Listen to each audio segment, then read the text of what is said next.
दुर्गा पूजा एवं उसकी पाठ विधि। आज मैं आपको यहाँ पे बताऊंगी कि कैसे हमें नवरात्र की पूजा करनी चाहिए जो हमें फलदायी हो। तो लेट्स स्टार्ट। श्री दुर्गा पूजा जो विशेष रूप में वर्ष में 2 बार नवरात्रों में की जाती है। अश्विन शुक्ल प्रतिपदा को जो नवरात्र प्रारंभ होते हैं उन्हीं शारदीय नवरात्र कहते हैं, और चैत्र शुक्ल प्रतिपदा से आरंभ होने वाले नवरात्र वार्षिक नवरात्र कहलाते हैं। माँ दुर्गा के साधक भक्त को स्नान आदि से शुद्ध होकर शुद्ध वस्त्र पहनकर मंडप में श्री दुर्गा की मूर्ति अथवा चित्र स्थापित करना चाहिए।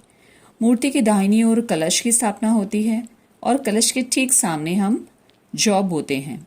मंडप के पूर्व कोण में दीपक की स्थापना करनी चाहिए और गणपति की पूजा से आरंभ करके सभी देवी देवताओं की पूजा के बाद जगदम्बा की पूजा करते हैं।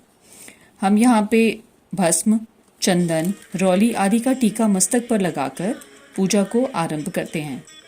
बिना टीका लगाए शून्य मस्तक से पूजन नहीं करना चाहिए और नौ दुर्गा की प्रार्थना करके सबसे पहले कवच का पाठ करना चाहिए, फिर अर्गला और कीलक का, इसके बाद रात्रि सूक्त का पाठ करना चाहिए। इनका पाठ कर लेने से सप्तशती का पाठ आरंभ करें। श्री दुर्गा सप्तशती 13 अध्यायों में वर्णित होती है। 13 अध्यायों में माँ भगवती ने 3 चरित्र दिए गए हैं, जिसमें एक है प्रथम चरित्र ऋग्वेद स्वरूप है। पहला अध्याय में मधु और कैटम नाम के 2 शक्तिशाली राक्षसों के लिए संहार का वर्णन है। दूसरा है मध्यम चरित्र यजुर्वेद स्वरूप है। इसमें दूसरे अध्याय में चौथे अध्याय तक महिषासुर राक्षस के संहार के वर्णन है।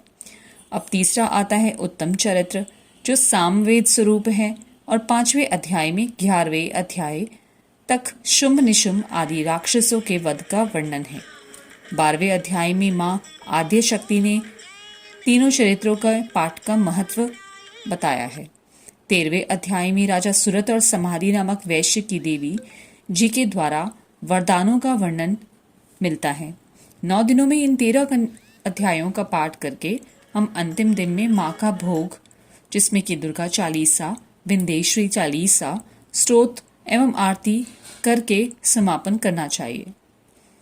चलिए अब हम आपको पूजन सामग्री बताते हैं, जिसमें कि हमें जल चाहिए, गंगा जल, पंचामृत जिसमें दूध, दही, घी, शहद और शक्कर, इस 5 चीज़ों को मिला के हम उसे पंचामृत बनाते हैं। रेशमी वस्त्र हम चौकी पे सजाते हैं। उपवस्त्र नारियल, रौली, चंदन, अक्षत जिसको चावल बोलते हैं, पुष्प, पुष्पमाला, धूप, दीप, नैवेद्य, फल, सुपारी, पान, लौंग, इलायची और दक्षिणा। इसके बाद हमें प्रार्थना करनी चाहिए सारी चीज़ों को एकत्रित करके, जिसमें हमें बोलना चाहिए, हे करुणामयी जग जननी आनंद व स्नेहमयी माँ, आपकी सदा जय हो। हे अम्बे, पंखहीन पक्षी और भूख से पीड़ित बच्चे जिस प्रकार अपनी माँ की राह देखते हैं, उसी प्रकार से मैं आपकी दया की प्रतीक्षा कर रहा हूँ। हे अमृतमयी माँ, आप शीघ्र ही आकर मुझे दर्शन दीजिए, मैं आपका रहस्य जान सकूं, ऐसी मुझे बुद्धि प्रदान कीजिए।